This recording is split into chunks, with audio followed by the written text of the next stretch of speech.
Class 10th science, 8th science और biology के अध्ययन में अमीबा में पोषण या न्यूट्रिशन इन अमीबा का बड़ा महत्व है।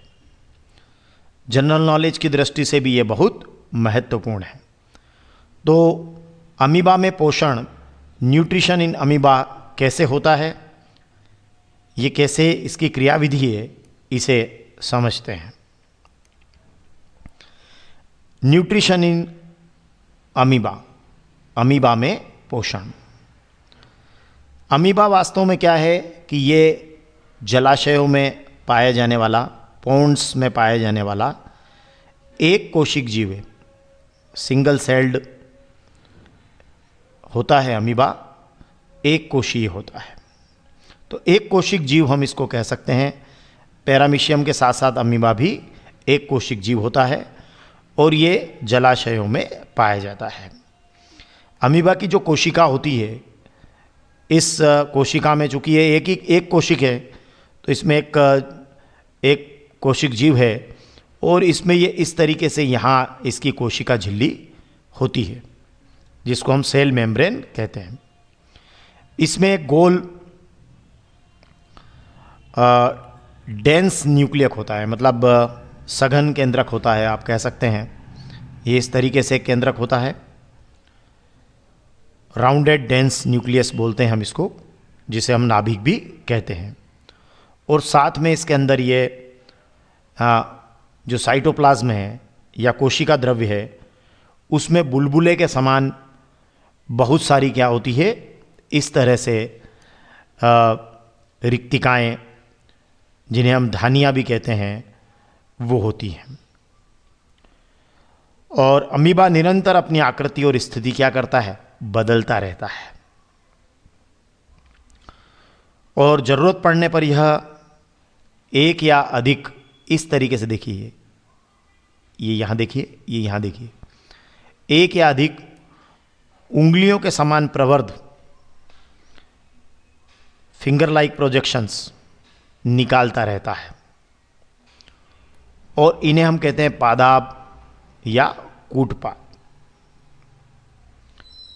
ये पादाब या कूटपाद जो होते हैं, ये देखिए यहाँ, ये अमीबा को गति देने और भोजन पकड़ने में क्या करते हैं, मदद करते हैं। अमीबा जो होता है वो कुछ सूक्ष्म जीवों का, माइक्रोस्कोपिक ऑर्गेनिजम्स का आहार करता है। तो ये हम देखें तो अमीबा का पूरा स्ट्रक्चर हमारे सामने है कि ये जलाशयों में पाए जाने वाला एक कोशिक सिंगल सेल्ड जीव है। और अमीबा की जो कोशिका है, उसमें एक कोशिका झिल्ली सेल मेम्ब्रेन होती है, एक गोल सघन केंद्रक राउंडेड डेंस न्यूक्लियस होता है, और इसका जो कोशिका द्रव्य या साइटोप्लाज्म होता है, उसमें ये इस तरीके से बुलबुले के समान, ये देखिए आप स्ट्रक्चर, ये स्ट्रक्चर कहलाती है इसकी धानियाँ या रिक्तिकाएँ, वोक्यूल्स। और अमीबा का एक और नेचर होता है कि ये निरंतर अपने आकृति और स्थिति को क्या करता है, बदलता रहता है। और ये एक या अधिक, इस तरीके से देखिए आप, ये एक या अधिक उंगलियों के समान प्रवर्ध, मतलब फिंगर लाइक प्रोजेक्शंस निकालता रहता है। तो ये जो प्रोजेक्शंस होते हैं या प्रवर्ध होते हैं, इन्हें पादाब या कूटपाद कहते हैं। सुडोपोडिया है ये, कृत्रिम पाँव जिसको हम बोल सकते हैं। और ये इनको दो तरह से मदद करते हैं, एक तो गति देने में भी मदद करते हैं, और दूसरा ये, जैसे देखिए, ये खाद्य कणों को इस तरीके से पकड़ने में भी, मतलब भोजन को पकड़ने में भी मदद करते हैं। अमीबा वस्तुतः कुछ सूक्ष्म जीवों का आहार करता है। अब ये कैसे होता होगा? होता क्या है कि जैसे ही कोई सूक्ष्म जीव जो अमीबा का भोजन है, वो जैसे ही यहाँ इस तरीके से इसके पास आता है, और जब अमीबा को भोजन का क्या होता है, आभास होता है, तो अपने चारों ओर वो क्या करता है, उस खाद्य कण को पकड़ने के लिए उस खाद्य कण के चारों ओर वो इस तरीके से अस्थायी पादाप विकसित करके क्या करता है, उसको निगल लेता है। तो वो इस फूड पार्टिकल को क्या करेगा, निगल लेगा। अब क्या होगा, जब वो फूड पार्टिकल निगल लेगा तो ये जो खाद्य पदार्थ है, इसकी फूड वैक्यूल, ये देखिए वाइट कलर वाली जो देख रहे हैं आप, फूड वैक्यूल, खाद्य रिक्तिकाएं, इन रिक्तिकाओं के अंदर वो आकर ट्रैप हो जाएगा या फंस जाएगा खाद्य पदार्थ।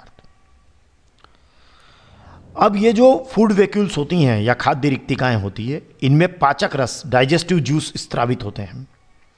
तो क्या करेंगे वो डाइजेस्टिव जूस या पाचक रस, इन रिक्तिका के अंदर ही ये जटिल जो खाद्य पदार्थ हैं, इनको सरल खाद्य पदार्थों में क्या करेंगे, बदलते चले जाएंगे। इन रिक्तिकाओं में जटिल खाद्य पदार्थों को सरल खाद्य पदार्थों में बदलते जाएंगे, जो फिर बाद में क्या होगा कि जो साइटोप्लाज्म है या जिसको हम कह रहे हैं कोशिका द्रव्य, उसमें वो डिफ्यूज़ हो जाएंगे या विस्तृत हो जाएंगे।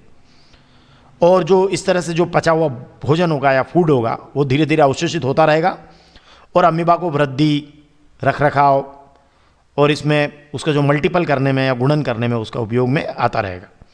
और जो बिना पचा हुआ जो बच जाएगा, बिना पचा हुआ जो अपशिष्ट होगा, वो खाद्य रिक्तिका या इस फूड वैक्यूल से क्या होगा, कहाँ जाएगा, बाहर की ओर थ्रो कर दिया जाएगा या निकाल दिया जाएगा।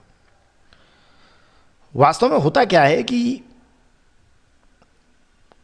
ये जो खाद्य होता है, ये बाहर निकालने के लिए क्या करता है कि ये कोशिका की सतह की ओर गति करता है। मतलब ये जो बचा हुआ खाद्य पदार्थ होगा तो ये कोशिका की सरफेस की ओर गति करता है और फिर वहाँ से ये बाहर निकाल दिया जाता है। इस प्रक्रिया को आइए हम और थोड़ा सा अच्छे से समझने का प्रयास करते हैं।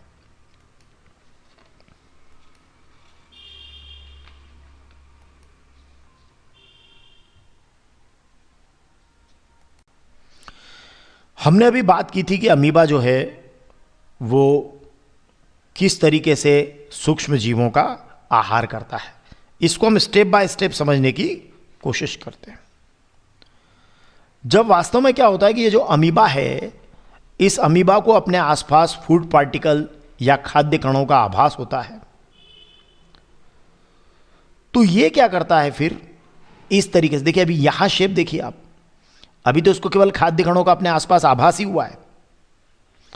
और ये क्या करता है, जैसे ही इसको खाद्य कणों का अपने आसपास आभास होता है तो ये इस तरीके से, देखिए आप, ये देखिए शेप, ये देखिए शेप, क्या किया इसने, जैसे इसको खाद्य कणों का अपने आसपास आभास हुआ तो इसने क्या करा, अस्थायी पादाप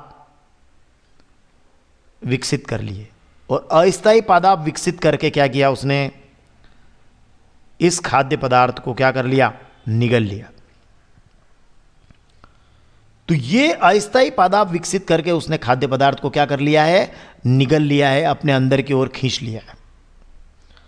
तो प्रोसेस ये है कि जैसे ही उसके सामने उसको भोजन का आभास होता है, मतलब वो फूड को सेंस करता है, तो फिर वो क्या करता है कि अपने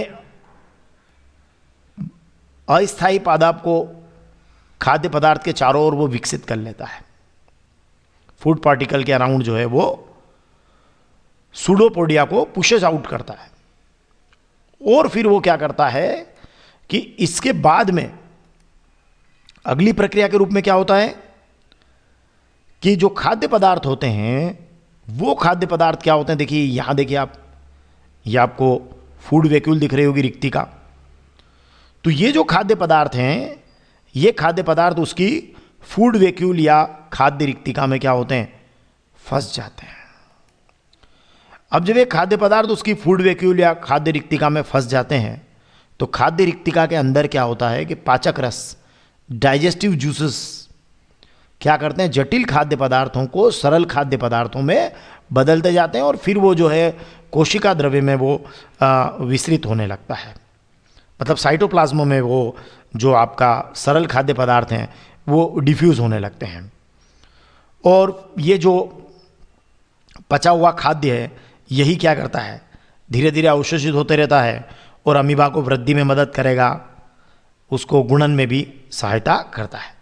अब जो बचा हुआ खाद्य है, अमीबा को तो पोषण मिल गया, अब जो बचा हुआ खाद्य है वो खाद्य क्या करेगा कि खाद्य रिक्तिका से क्या करेगा या फूड वैक्यूल से क्या करेगा कि सतह की ओर फेंका जाएगा या सरफेस की ओर धकेला जाएगा, और सरफेस से फिर वो सरफेस की ओर गति करेगा और फिर सरफेस से क्या होगा, वो बाहर निकल जाएगा।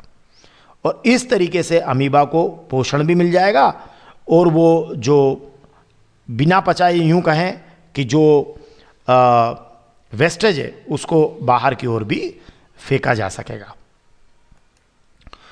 तो बिना पचा जो अपशिष्ट है वो खाद्य रिक्तिका से कोशिका की सतह पर आएगा और फिर वो वहां से शरीर से क्या होगा, बाहर की ओर निकाल दिया जाएगा और अमीबा अपनी पूर्व स्थिति में आ जाएगा। एक्चुअली अमीबा की तरह ही पैरामीशियम भी एक कोशिकीय जीव है और इसकी कोशिका का, परंतु इसकी कोशिका का एक निश्चित आकार होता है और उसमें भोजन एक निश्चित स्थान से ही ग्रहण किया जाता है, यह आप अवश्य ध्यान रखिएगा। और भोजन इस स्थान तक जो पहुंचाया जाता है वो पक्षाभ या सीलिया की गति के द्वारा पहुंचता है पैरामीशियम में, जो कोशिका को पूरी तरह से क्या करते हैं, ढके हुए रखते हैं। तो इस तरीके से हम एक कोशिकीय जीवों में पोषण को समझ सकते हैं और विशेष रूप से अमीबा में पोषण को हमने यहाँ स्टेप बाय स्टेप समझा और हमने समझा कि इसकी जो स्टेप्स हैं वो 4 स्टेप्स हैं। पहली स्टेप में भोजन का उसको सेंस होता है, आभास होता है, और जैसे ही वो भोजन का आभास होता है तो वो क्या करता है कि वो अस्थायी पादाप विकसित कर लेता है खाद्य पदार्थ के चारों ओर, और फिर वो क्या करता है, उसको निगल कर क्या करता है, उसको निगलता है और खाद्य पदार्थ जो है उसकी रिक्तिका के अंदर फंस जाते हैं और वहाँ पे फिर वो जटिल खाद्य पदार्थ सरल खाद्य पदार्थों में बदलते हैं, अमीबा को पोषण मिल जाता है। और उसके बाद में क्या होता है कि पाचन अवशोषण और बहिक्षेपण की प्रक्रिया एक साथ होती है, डाइजेशन होता है, एब्जॉर्शन होता है और अनडाइजेस्टेड फूड जो है वो थ्रो आउट कर दिया जाता है सरफेस पर लाकर। तो इस तरीके से हमने समझा कि ये जो पूरी प्रोसेस है कि इसमें फूड को सेंस करना और फिर वो अस्थायी पादाप को पुशेस आउट करना और फिर उसके बाद में जो है खाद्य पदार्थ को क्या करना, फूड वैक्यूल्स के अंदर जो है खाद्य पदार्थ को ट्रैप करना, उसका डाइजेशन करना, एब्जॉर्शन करना और फिर अनडाइजेस्टेड फूड को बाहर निकालकर अपनी पहले वाली अवस्था में आ जाना। तो इस तरीके से अमीबा में पोषण की प्रक्रिया पूरी होती है। धन्यवाद।